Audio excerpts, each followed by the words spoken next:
you may have answered it like 10 or 15 times, but the diffusal gyro too, it's in this very moment, yeah? Like they have BB, you're like, I'm gonna fuck this guy up, I'm gonna burn his mana. Yeah, I mean, that's it. I was just like, okay, Omni, BB, with Shell, like, there, thank you. I burn their mana. Okay, that's it. I buy default.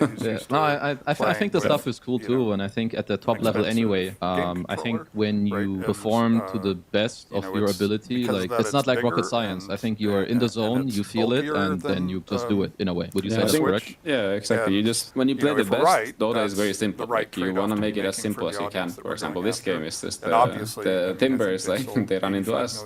Like the Timber with some gyro mid who outpush. Like, very simple. Like we have some very simple concepts that we are applying in the game, so it makes the gameplay very easy. Like there's no chaos going on, or if it looks like it's chaos, it's actually not. It's something we actually wanted to create. Yeah. So it makes the games very easy to play because there's so many things going on in Dota. Like if you can simplify it, then it's so much easier to play. Yeah, no, I think that's a lot of people could learn from this take. I think like this game is really complex, for sure.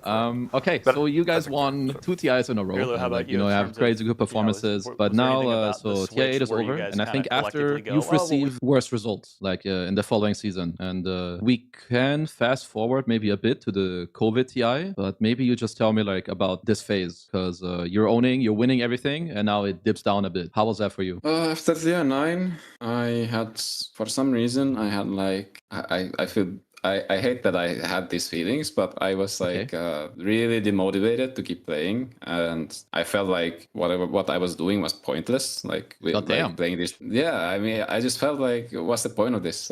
After winning the 2 TIs, I was like, why do I keep playing? What's the I don't know why I had this, but maybe after TI9 was just like really, it hit me really hard, like the amount of work we put into that season, and it just kind of piled up. I didn't think about it before that, so then it was just like, after TI was over, I was just like mentally very exhausted. But we had a long break, and I feel like I recovered okay, and then the next season was starting, and or it already started, but when we started playing was like at the end of the year, and I feel like I was very excited for our new roster, and I think we were doing really well. We qualified for the LA major. We were actually boot camping there also before the tournament, and then suddenly it's cancelled because of COVID and stuff like this, and then everything just went to shit. Like we went through so many problems after that. Yeah, actually that major, I think that was the last major tournament I would have played, but obviously that COVID came. It's like okay, GG. So I kind of relate to that.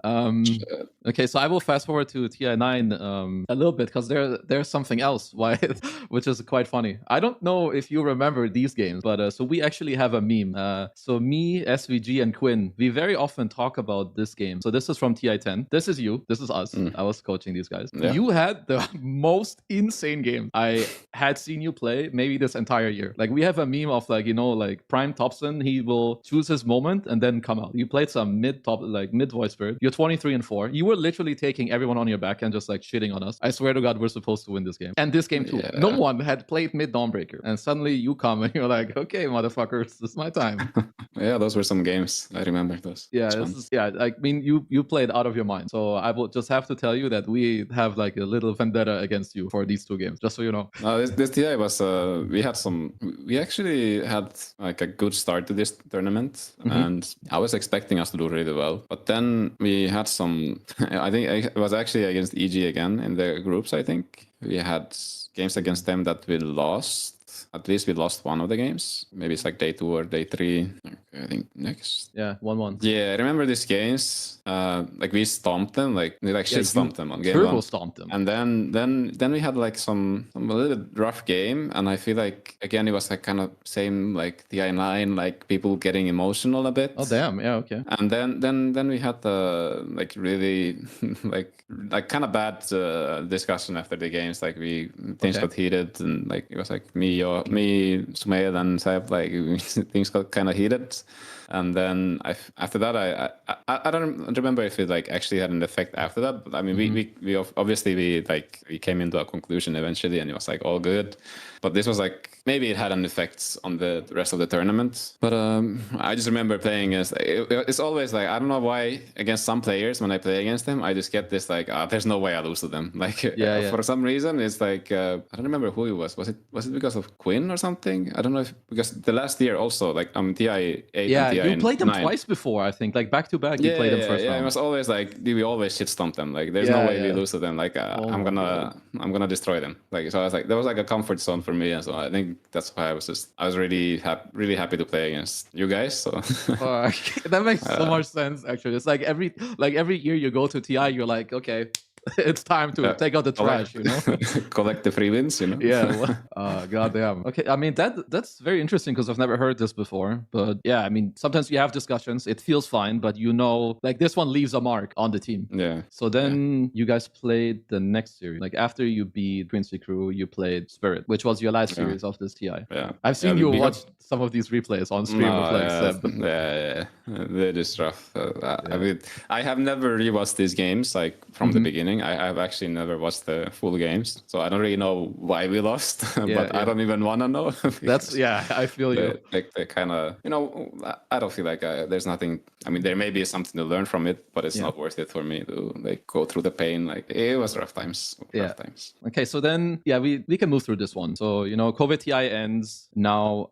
I believe this is the time where you went on a break after this TI, right? Okay, so what made you do that? Was it the burnout? Was it like the similar feeling to the year before where you're like, okay, I don't know why I'm doing this? I think I made the decision long before. At this time, especially the COVID times were pretty rough because I was a lot on boot camp or in Finland, and then my wife and my child they actually went to Malaysia because I was so much away, so it was easier for them to be around the family there. So I was actually a lot of the time, it was a long period of time when I didn't see them at all, like for maybe like 6 or 7 months. So then I think it was just like I was kind of done with this whole thing, like for a long time already. I was like, yeah, there's no way I can keep doing this for a long time. Like, and I'm not like really enjoying it that much anymore. Or it was more just like I'm just doing it because I was doing it and I was good at it. So So then I just felt like either I need a long break or I'm just gonna retire completely and see. And that's kind of why I wanted to do that. So that's how that started. And then you played at the TI quals, or the last chance qualifiers with T1. I mean, didn't work out. You guys got 5th, 6th here, and then the next season you guys tried some old G stuff. I don't know if you want to talk about this a lot, like if it's very significant or not. I leave it up to you. No, maybe not. But I mean, it was kind of for me like this old G thing was it was supposed to be kind of like the relaxed way of like, you know, we just playing and eventually maybe we try harder when it's closer to TI and play the qualis or something like this. But I realized that's not really for me. Like if I start doing it, then I'm just like, we should try our hardest. Like I feel like it was just too much mental damage when we just not giving our best and just losing. I mean, Dota already gives you mental damage as it is, so yeah.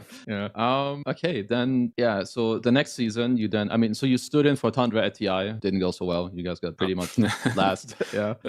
You played, did you play mid or did you play 4? Yeah, I played mid. Okay, so let's skip that one. But the next season, so this TI and the next season, so you joined Tundra. But the more important question for me is, I believe that this was the first real time where you played with none of the 4 people you won the 2 TIs with back to back. You always had like someone with you, like Anna and T1, I think, or like Johan before and OG and Saxaros or whatever.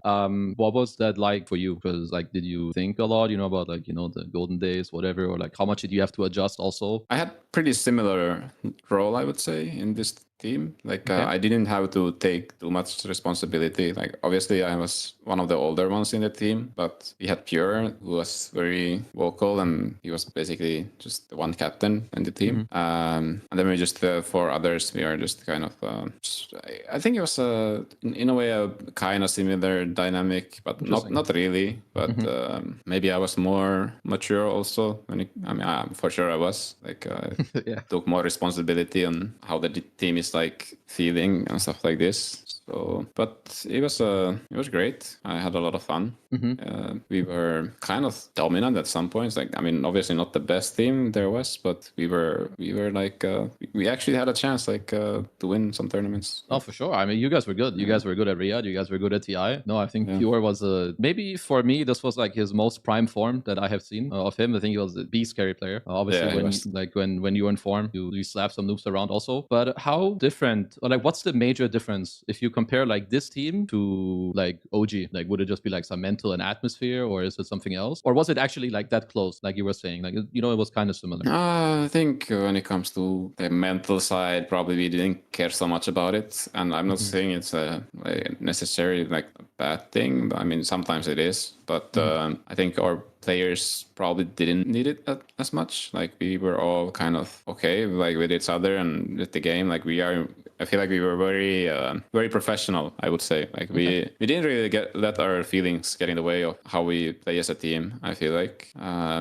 mean, I don't think we like connected like personally that heavily like how I would say I did with OG, but I think it's not like not necessarily like a bad thing. So I don't know. I think we were just more like a professional team. Like obviously I like all the guys I played with. I'm happy I played with them. But when it comes to Tundra, like I didn't really like we didn't like bond like that. So that's I guess the difference. Okay, yeah, a bit more. I mean, maybe how it is in most usual teams. I think it wasn't also like that normal until like maybe very recently. That's like, no, it actually matters if you semi like each other or not. Okay, but you guys got third at TI. I mean, you even got pretty close, and you had like some 3-game series against Gaiman or whatever it was. So after this, you pretty much made it official that you retired / you went to the military, or both at the same time, I guess. Yeah, I had made my decision before that this is my last year competing. It was like I don't know. I always have this like feeling. I mean, I think all competitors have this feeling like they just miss the good days, you know, and then like eventually you just have to be like use your brain a bit. Like, is it actually worth it? Like what you're doing? Like this whole year, like how many good days did you actually have? Like, and how many bad days? Like, how painful was it actually? Like, what did you sacrifice for this, and what did you actually gain from it? So I like every time I get the feeling that it would be nice to play in TI again. Like I just think about these things, and I think it's very easy for me to then just be happy with the decision to retire. Yeah, because I agree with a lot of the things you're saying. There's so much sacrifice that that goes into this game, and especially you playing this game like competitively. But even though you're happy with the decision and the things done, if you looked back now and if you could do something different, would you? Like, do you have any regrets of some of the choices you have made, like taking a break here, or maybe feeling like this here, or retiring? It's hard to say. I think one regret, I mean, it was just the thought I had after TI9 is that I want to play with some other guys, like just for like breathe of fresh air or something. Yeah. But it's something I wish we could go back in time and like just after TI9 we just keep going as the same group. That's something I wish would have happened now, but but it would have been nice to play with them at least like one more season. But other than that, not really. I guess after TI10 taking a break, I feel like I needed it, so I can't really blame myself for that. So no, all is good. All is good. Okay. No, I mean it's also like hindsight, right? Like it's easy to say now, oh, like then we should have done this. I mean, everyone can do that, but obviously that's fully understandable. Let's go into like some more casual questions. If you played competitive right now, which heroes do you feel like would be played just because you are playing the game? Because I think there would be at least one or two. Well, I think I already made a little bit of an impact. There's been some well-known mids in competitive games. Yeah, I believe it's because of me. It is. Yeah.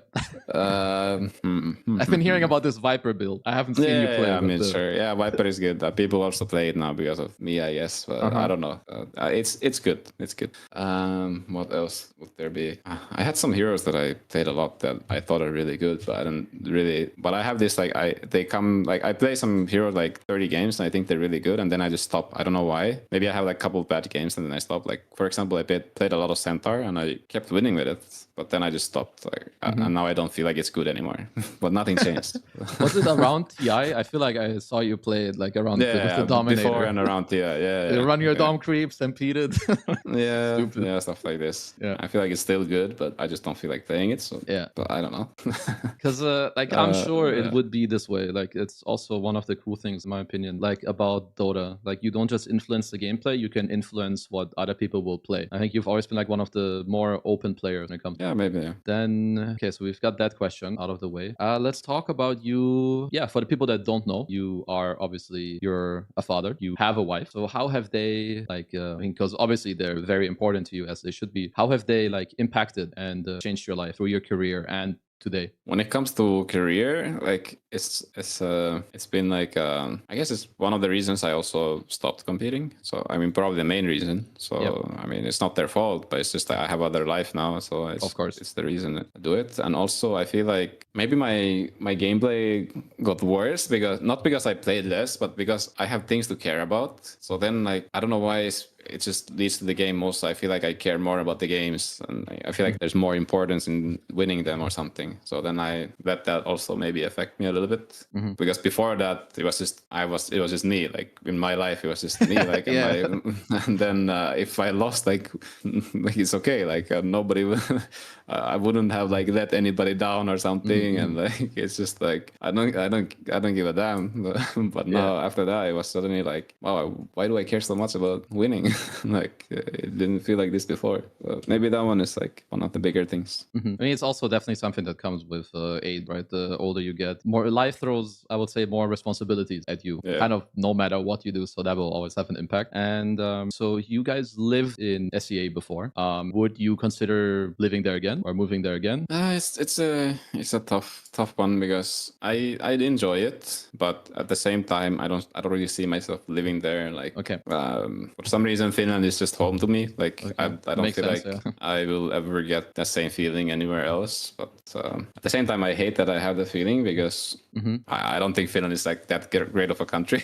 Like just in the middle of nowhere, like that is, it's not great, you know. Like, when it comes to many things, but for some reason I mean, obviously I have family here, so that's the main reason why I stay here. But I think for now at least I don't see myself living anywhere else. Okay, then I've got a couple questions about your stream. So first of all, what is your favorite thing about streaming, and what's the thing you actually hate the most about streaming? It can be your stream or about streaming in general. What do I like the most? Oh my god. What do I actually like about streaming? Here we go. The truth unraveled. I'm already preparing my next question, by the way. There is some I guess it's kind of fun to just play and like let everybody watch you play. I don't know. I mean, it's okay, but I wouldn't say I like particularly enjoy streaming that much. But it's chill. It's pretty chill. Like if I compare it to like competing as a job, like obviously this is super chill. I just play when I want to, and I mean I would be playing Dota anyways, but so I might as well stream it. Yeah. Like, obviously I'm making money from Twitch, so it's one of the main reasons I am streaming. Obviously, to have a job, it's nice to have a good amount of income. Having an income. So it's nice. So I guess that's the best part about streaming. Let's go to the other side. What's like something that it just pisses you off? Unless there's nothing, then damn, then you're good. Usually I don't really let things piss me off when I stream, because I mean I don't want to be the guy who's like bitching about chat too much. But I mean obviously I do it sometimes. Sometimes it gets too much. But worst part about streaming, actually the worst part about all streams is the chat. That's just a fact. Chat is the worst. Yeah. So it has to be the chat. I mean, at least when you get I would say above a certain amount of viewers, like you can't stop it, right? Like people are gonna be animals. No, I realize if you have some smaller streams, like the chat stays, normal, and people actually maybe have like some normal questions they ask you. But at least from maybe I failed, but my chat is awful. Like I think with your amount of viewers, it's quite hard, guys. This is for you out there. Like, stop being animals in these Twitch streams. I mean, that's I would say another good thing about like I feel like the YouTube chat, they seem a bit more normal. You have less viewers there too, or most people do, but usually it seems more normal. I have to be honest, I don't even have my YouTube chat open. Okay, that's good. That's good. Okay, then, well, the other thing that we have to talk about, I hope you've seen your thumbnails before, at least, because they're really funny. So I need to know if you have any influence on this, and also who's making them. You don't. I have no influence in this. I just like, there's a YouTube guy doing my YouTube, and that's it. Like, that's great. Okay. Sometimes I see like, yo, did you see your new videos like thumbnail? I was like, no, what is it? And then my friend links the picture. I'm like, what is happening? I think it's amazing. It's like half the reason when I click on some of these videos. So YouTube guy, whatever your name is, you're doing a great job. Your thumbnails are great. Poor guy, just goes by YouTube guy. YouTube guy. Okay, then so we've done that.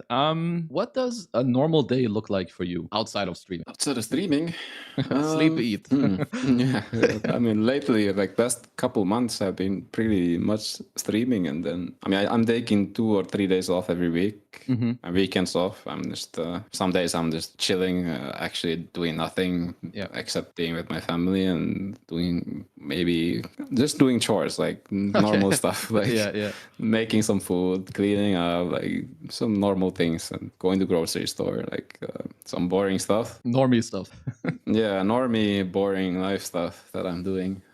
But then other than that, sometimes we just go to some. We honestly, last 3 months, not much. Like I'm just staying at home and doing some sports. Like I go to the gym and play battle sometimes. So that also I kind of stopped because I'm streaming too much. I need to get my life back on track. So stay at home dad trying to get his life on track. Yes, that's me. You've got any games that you play, or is it you're still on like it's only Dota, just like when you were competing, like video games? I played a little bit of Deadlock again when they got like the new 6 heroes or something, and it was actually fun. Yeah. But then I just stopped, and I don't know why I stopped. But then I played some Hades 2. That's a good game. That was fun.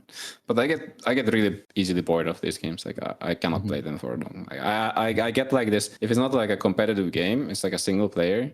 Eventually, my mind starts to think about other stuff while I'm playing because it's not like keeping me like fully on the. It's not doing it. I see. Yeah, then I'm just like, why am I doing this? I could be like doing something productive or playing Dota or streaming. Or streaming, exactly. And I'm like, I just stopped. I have my mind doesn't let me play these relaxing games. I see. Damn. Okay, that's at least something that got a bit better for me. With your amount of viewers, I feel like you should be fine if you stream just every now and then and you try to relax. But maybe you'll still unlock that at some point in the future. I need to just learn how to relax, I guess. Yeah.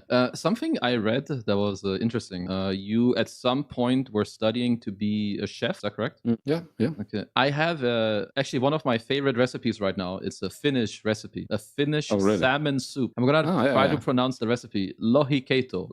Yeah, good. Lohikeito. Yes. That shit is really good. For the people out there, if you like salmon, that soup is good. Is there any Finnish food you can recommend? Damn, you put me on the spot. I do. Actually, I don't know if you guys eat much reindeer. Not much. We have like I guess it's pretty traditional here. It's like mashed potatoes, like a reindeer meat, and then you have some lingonberry soup stuff. And if you, it's okay. Like it's not like it's not like mind-blowingly good or anything. But if you want to experience, it's okay. But we don't really. I feel like our food, like our cuisine, is like so lame. Like I feel the same. Like so it's fine. Lohikeito, it's very tasty, but it's like the foods are so simple. Like all the recipes are so simple. Like you have some potato, carrot, and like some cream and salmon. You just put it together. Like there's nothing fancy about it. But we have some good food. But sometimes that's the magic, the simple stuff. It makes the good shit. What's the name of this dish? Sure, I want to hear like the Finnish, if you know it. Wait, hold on. My mind is I forgot. It's fried. It's okay. If it comes back to you, I expect you to tell me because Finnish words are really hilarious. Okay, I'll tell you if it comes back to me. Okay, so we're getting towards the end. So for Mr. Thompson yourself, what does the future hold? Are you just gonna vibe it out? Is there, for the people that are your fans, is there a small chance you'll ever come back to playing? Careful here. What does the future hold? Okay, I don't answer that first, playing part, but future holds me streaming, at least for now. When it comes to the public, not much actually. There's nothing really that is gonna happen when it comes to my career. I guess I'm just gonna stream and live in Finland. I'm starting a house project, building a new house. Sounds hype. Maybe, it's hype. It's expensive actually. That's not hype about it. No. But it's hype. Yeah, get a new house, sell my old one. It's cool. Yeah, that's easy cool. Life. Just build a house, sell a house. That sounds like normal. Oh, it's nice. That is nice. But playing, and no way I'm competing again. Like I put hard stop on that one. Like that's not happening. Okay, so it's a hard no. Unless Valve make no, just kidding. I'm not gonna play. Well, okay. So, I mean, it is what it is. It's probably for the better also. I think you've achieved most of the things that most players would want to achieve, right, when they actually play this game. My final question to you, who do you think was the most influential player to you during your career? It has to be like No-Tail, Johan, but that's kind of lame. It's from my team, so but yeah, I guess like growing up, it was Dendy. Shout out to Dendy. Damn, Dendy face, yeah, legend. Dendy. I think everybody was a Dendy fan. So that was Dendy. And Sing Sing. I watched a lot of Sing Sing streams when I was young. A lot of fun streams he had. Very enjoyable. Nice. When it comes to Johan, I will not let you go without at least one comment because I mean I think like your guys' time in general has been very influential. I think to people that play now too or starting to play Dota 2 even today. What do you think is like something that helped shape you, whether it's your gameplay or the way you view the game or your mentality that he helped you with? Johan really helped about everything. Like also, I mean, Seb, but I think Johan was more also on the mental side. But when it comes to even the gameplay, like they made me like understand why I do certain things, like what I did, like why did I wouldn't like know why I did something, like why did I go here at this time, like unless they actually made me think about it, like or like put words into the things that I was doing. So they made me like aware of, like it was easier to also like improve when I had like a idea of why I'm doing things, and that's like I guess the main reason I got a lot better when I joined OG. And yeah, mental wise, like I think they really had it like figured out how you're supposed to be in a team, and like just the feeling of like it really felt like we are just a group of like friends who just playing this game. Like it really felt that way, so it was nice. Yeah, okay. I mean most people can I think only wish or dream to play with the type of group that you had back in the day. Do you still have contact with Jesse at all, with Jarex? No, actually I haven't really talked to him much since those days. It's it's two Finns, if who's gonna contact? Like nobody's gonna contact. That's true. You guys are very.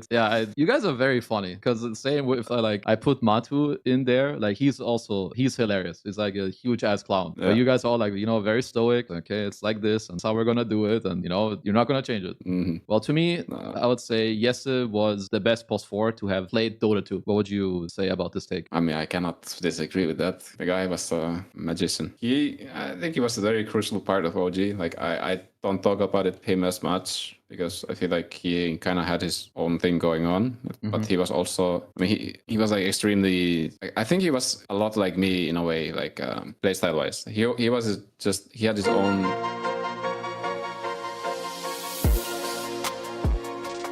We are here at Valve with Gabe Newell and Pierre-Loup talking about the Steam Deck, which is in front of us.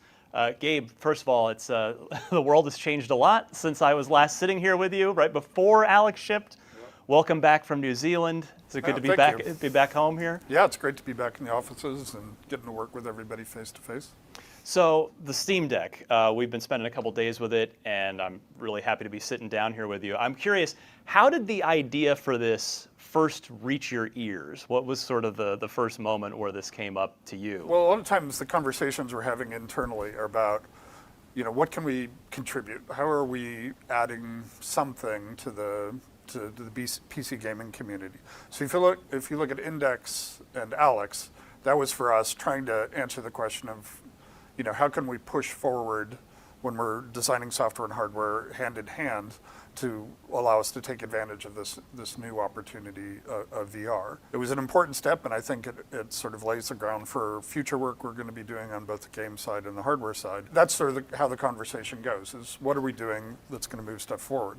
I think a lot of gamers have always felt that there's not a great mobile gaming hardware device out there for us to use. So if I'm a customer, I'm either using touch, which is terrible for first-person shooters, or I have to go, in a proprietary direction that has really limited access to titles. And if I'm a developer, I'm living with those things and saying, I really hate having to apologize for the kinds of experiences we're giving people on the mobile device. So that, in that sense, it was a pretty natural conversation for us to have. And there are things at various time horizons that you're looking at. So obviously, I've been thinking a lot about brain-computer interfaces. Yeah.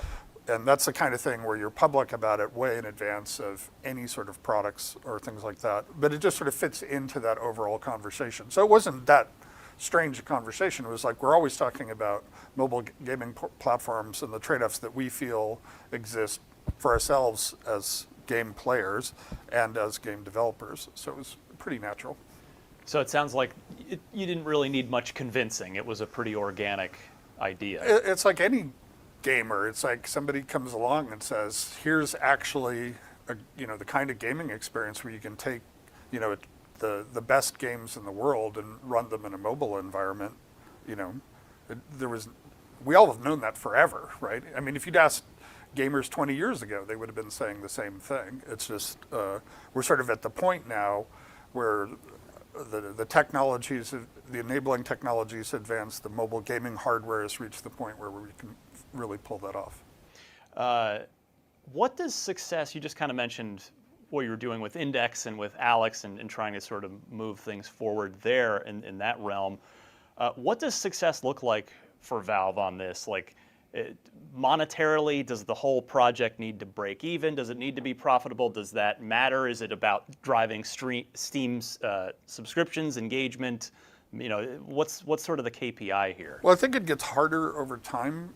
We're a very financially very successful company, right? And the problem with lots of interesting things is they tend to have exponential curves, and if you're looking at the wrong part of that curve, you're not making good decisions about the future, right? So with VR, our expectation is it's a very long haul and that they're fundamentally important technologies that are being developed. And if at any point you're sort of narrowly defining the goalposts and saying, well, how's that doing against, the latest CSGO, update?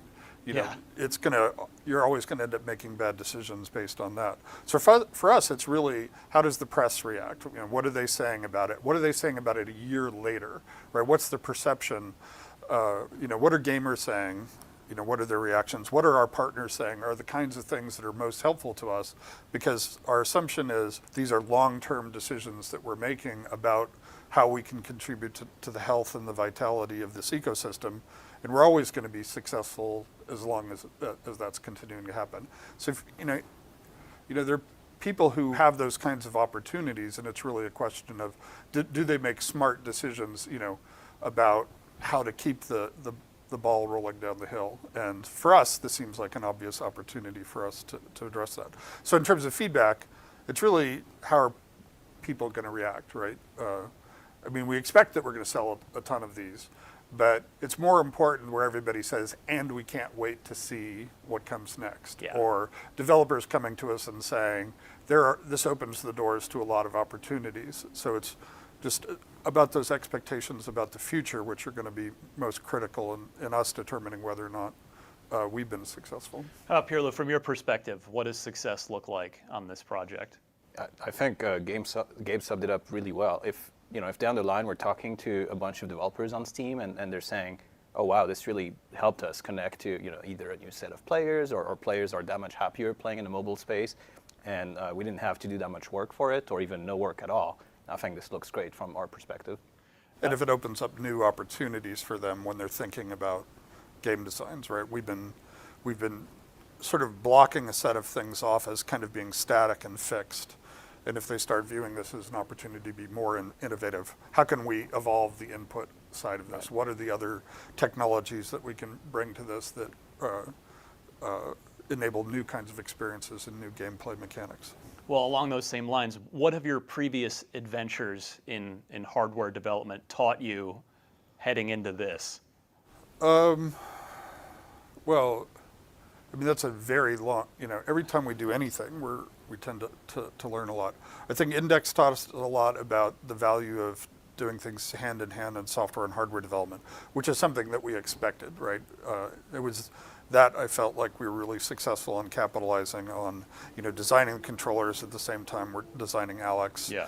Trying to do stuff in a game really informs that. A lot of the technologies we've developed in some of these other hardware devices, like the game controller, applies directly to this. The learning curve has to be zero, right?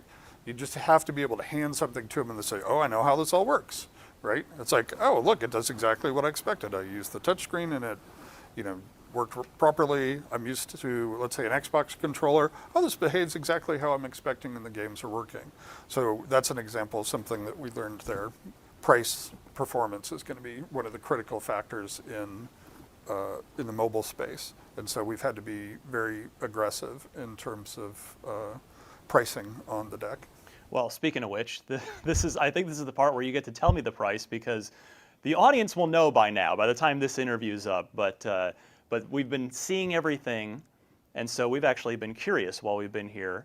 Now we know that there are multiple versions, all not teraflop wise, not power wise, but just we've got this different storage levels. So what is the price level here? The three price points are $399 for 529 and 649. And the only difference between those is the amount of storage and the speed of the storage. So as you go bigger, we're also making it faster. Yeah, and you've got an NVMe drive in there. Yep. Yeah. And so that's the difference. But all of the other characteristics, in terms of the gaming performance that you're going to get, they're going to be identical. I'm curious, what were some of the other names considered for Steam Deck on the whiteboard?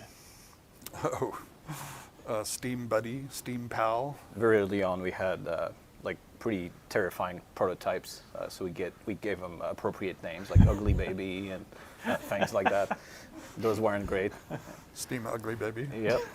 Yeah, so we didn't go for that as far as name goes. So one of the really interesting aspects of this that I guess I wasn't expecting coming in here, since we're here just for full context, we're here about a week before this thing gets publicly announced, is it is a PC and it can run other game stores. So you can connect up, you're not just locked into Steam here, which I think when you look at a device like this, that's your expectation. At least it is for me as a gamer, is, oh, well, I'm in that ecosystem and that's it. So it basically means that this thing is the Xbox handheld that Microsoft never made, because if you have Game Pass, you can just sign in on the Microsoft store, download their PC games. Have you talked to Microsoft at all about this yet? Because obviously, I'm sure you have a limited circle of trust here.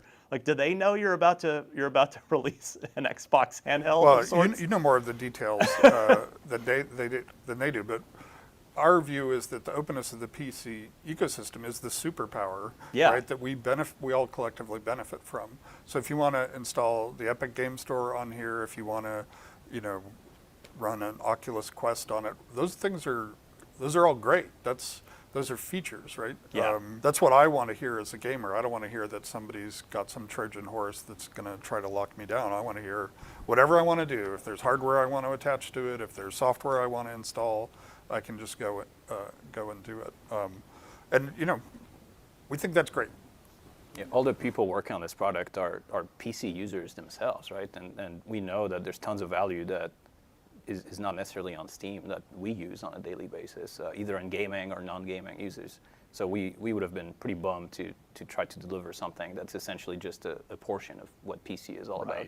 What were the guardrails for this project from maybe from your level as the person sort of encouraging and green lighting everything? Like, were there any sort of limitations or was it just sort of make the best thing were you trying to hit a price point? Like, I'm just kind of curious how it shaped from like the 10,000-foot view of what we ultimately ended up with here. The most fundamental one was great performance on your entire Steam library, right? That's the fundamental thing that needed, and it had to be open, and then that was the thing. It's just like, I want to be a gamer who's used to playing, PC games. I want to pick this up and says, oh, it all works. Yeah. It's all fast. And then price point was secondary, and painful, but that was pretty clearly a critical aspect to it. But the first thing was the performance and the experience was the biggest and most fundamental constraint that was driving this. You just want to hand this to somebody, who plays PC games and have them go, oh, this is great. Like, are you guys? I know you hear a lot in the console space of, oh, it's the razor blades model of, okay, well, we're selling the console at a loss to try and get you in the door on the software. Like, are you guys trying to just break even with it and just get these out there, or can it be something Because the price for what this thing is doing seems pretty impressive to me as I'm literally hearing the price for the first time.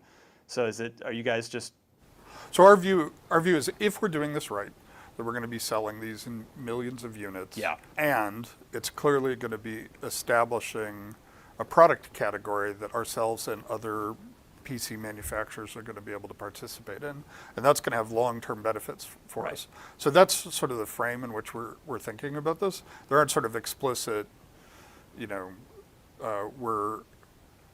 we think that this makes sense, and we think that this makes sense going forward at this price point. We don't have some tying ratio. We don't say, oh, and then we have to sell 8 games, for each one of these, incremental 8 games for each one of these cells, otherwise it doesn't make sense. Our calculus is more just sort of like, is this the right product, and is it a great way to test out the assumption that there's a huge amount of value both to game players and game developers to extending the PC ecosystem in this direction. That's the real test more than anything else. That wider view of the curve you were talking about earlier, rather than looking at it super narrowly. Right. Nobody has ever said, oh, we have a giant success where clearly there's huge demand for this, but our margins are too thin, right? And a lot of people have overpriced things and killed the opportunity and sort of convinced people that it's an uninteresting category from the get-go. So we're definitely, our view is we're doing this for the long haul, and there's a lot of opportunity. And so far, everything we're hearing from our partners, mainly because they're the ones that we've talked about it the most, is a lot of enthusiasm that this is something that they're really going to be happy to see the PC community, pushing into this space. Were there any Gabe-specific features that you requested in the device? Did you kind of weigh in with any wish list items that Pierre-Loup and the team had to then go and work in? Well, I do immediately play Dota with each new version that I get, so I've probably been a little more laser focused on the usability testing of Dota. So you're the trackpad then. That's a big one for you. Yep. Makes sense. But that's just me being a gamer, right? That's not me being being a president. You can't help. Well, okay, we as gamers can't help but look at this and see, a similar form factor to a Nintendo Switch. I mean, and you guys, you play everything. So, and Nintendo of America's not far from here. Yep. Has the Switch influenced this at all, either ergonomically or in terms of just showing, hey, there is a market for, higher end handheld gaming, or is it just not really a factor for you? I mean, there have been attempts to provide mobile gaming platforms for a really long time, and for me, as somebody who's used to sort of high-end desktop PC gaming and console gaming, they always felt like they were compromises. So I think Nintendo does a great job targeting the audience they do with the content that they have, and that's going to be different. Like, when you pick this up, it feels much more like the ergonomics for somebody who's used to playing with, an expensive game controller, right? And it's because of that, it's bigger and it's bulkier than a Switch. And if we're right, that's the right trade-off to be making for the audience that we're going after. And obviously, I think they've sold 85 million Switches. Doing all right. Well, it's obvious that they've made the right set of trade-offs for those customers and that kind of content. And we'll just have to find out whether or not we've made the right trade-offs. For me, it feels supernatural and makes a lot of sense when I'm trying to play, Resident Evil Villages on this. And we're going to find out pretty soon whether those choices that we've made are correct.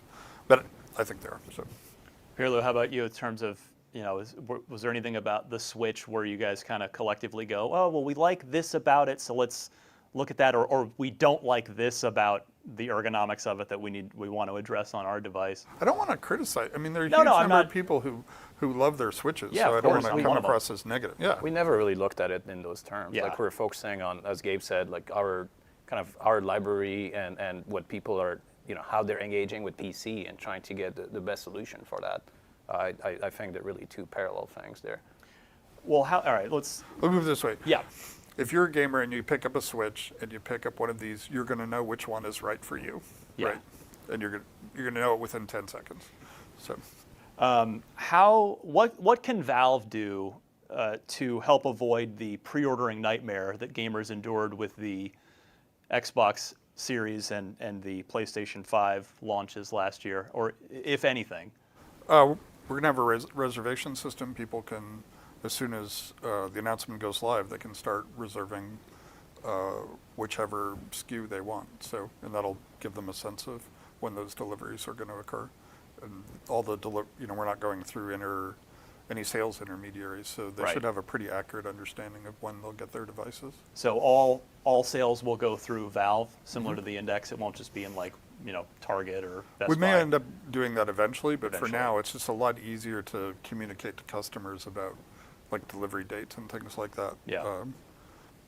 When it's directly between what we know about our our production capability and the customers. Well, over the last, decade, but particularly maybe half decade, Valve's really become every bit as a hardware company as it ever is or was a software company. Are there any other areas that you're still looking that you see in the future for Valve that you want to branch into? You mean in addition to hardware? Yeah. Well, hardware plus software is a pretty big. That'll keep us busy for a while. So, unless I decide to go to medical research for brain-computer interfaces. Well, that's exactly where I wanted to go next. Actually, is that was a topic that I was surprised to hear from you about last time, and it sounds like something you've been putting a lot of time and energy into that. Has the pandemic changed your sort of thoughts on that at all, either to try and accelerate that research, or I'm just sort of curious, where 1 year later, talking to you from a year ago to now, is that still a big focus and Yeah, absolutely. thing for you? Yeah. Yep. Super, super exciting. I think the things that we'll be able to do are, it's one of those highly speculative bets, and Yeah. and within our company, it's the kind of longer range risky thing that it's probably easier for me to do than other people, simply because I've got